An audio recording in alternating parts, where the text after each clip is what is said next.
माझ्या दयेच्या देवा वैकुंठीच्या नारायण जो विष्णूशी भजला शिव दुरावला अघा भाग केला दयामध्ये हरिभर एका वेदांतीचा प्या विष्णूचे उदय शिव आणि शिवचे उदय विष्णू अगदी पुढे देवतांना नतमस्तक झाल्यापासून यावरच्या उदयीचा राजता साधला राजा सुरेंद्र यानं कवी प्रारंभ केला अस्थिरे जीवितम लोके अस्थिरे गुणे अस्थिर पूर्ण झाल्याशिवाय धर्म प्रीती पुरस्ते प्रत्येक माणसाचा जन्म शाश्वत आहे माणसाजवळ असलेले घर माणसाजवळ असलेली संपत्ती तुमच्या पत्नी सुद्धा शाश्वत आहे मग या जगाची शाश्वत का माणसाला आपल्या अंतरात काढलेला धर्म आणि संभाव्य केलेली कीर्ती अगदी ज्ञान स्थितीच्या उत्तम मानाला विराजित होण्यासाठी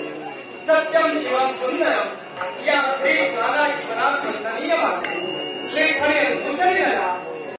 अगदी हाडा मांसा रक्ताचा गोळा स्वतःच्या उदरी नवमास वाढीला प्रस्तुत काळाच्या अनंत यातना जिला आमच्यासाठी सहन केल्या तीच माझी आई सारखे दैवत झाल्या आई माझा रंग आई माझा अभ्यंकर विद्येचा सागर आई माझी मृत्यूनंतर पाप पुण्याची गणना केली मेल्यानंतर जरी आम्हाला नरकात जावं लागलं तरी त्याचं दुःख आम्हाला कधीच वाटणार नाही कारण जन्माला येण्यापूर्वी 9 महिन्यांचा कालावधी गेलेला तो स्वर्ग आणि तोच 9 महिन्यांचा स्वर्ग म्हणजे माझ्या आईचा गर्भ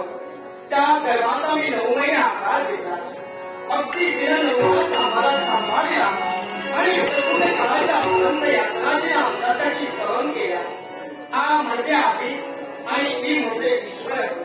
ईश्वर आधी नमस्कार दिला करावा अशा विश्वाची पूजनीय व्यक्ती सर्व शक्ती म्हणजे आई आणि म्हणूनच त्या देवाला हात जोडण्यापूर्वी माझा प्रथम नमस्कार माझा प्रथम मुलगा मातृदेव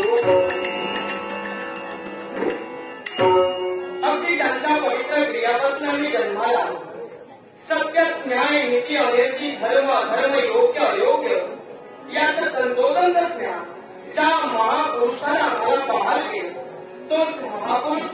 म्हणजे आमची जन्मदाती पितृदेव आई नंतर माझा दुसरा नमस्कार माझा पुरुष पितृदेवतेला पितृदेवो त्यांच्या मार्गदर्शनाखाली आम्ही तब्बल 12 वर्ष घडली ज्या गुरुमाऊलीला आम्हाला आध्यात्मिक ज्ञानाची प्राप्ती करून दिली शस्त्रास्त्र विद्येत आम्ही प्रवीण झालो अशा गुरुमाऊलीच्याही पवित्राई खूप देवी राजा सुरेंद्र के लाख लाख प्रणाम त्या गुरुमाऊलीच्या मुखातील शब्द आम्हाला अजूनही आठवत आहे बाळ सुरेंद्र अरे वस्त्रस्य भूषणम नानम सत्यम कंठस्य भूषणम कर्णस्य भूषणम शास्त्रम किम प्रयोगला हाताचा खरा दागिना म्हणजे दानधर्म करणे कंठाचा खरा दागिना काय असेल तर नेहमी सत्य बोलणे आणि कानाचा खरा दागिना काय असेल तर या विश्वाच्या काही शास्त्र श्रवण करणे हे दागिनेच्या माणसाजवळ आहे त्याच्यासारखा जगात श्रीमंत आमचे कोणी नाही कारण घराच्या श्रीमंतीपेक्षा मनाची श्रीमंती ही फार महत्वाची आहे पण देवा तुला जवळ माझे एकनाथ आहे अपवित्र वाणीदेवा नको दावू माझ्या मुगा त्या गुणी मुगा बरा चली निमेते श्रवण नको दावू माझ्या घरा त्या गुणी आंधळा बरा तूच बघता तूच श्रोता देवा ज्ञानाचे अंध तुझ्या सत्तेने तुझे गुण गाऊ तेने सुखी राहू सर्व काळ तूच बघता तूच श्रोता देवा ज्ञानाचे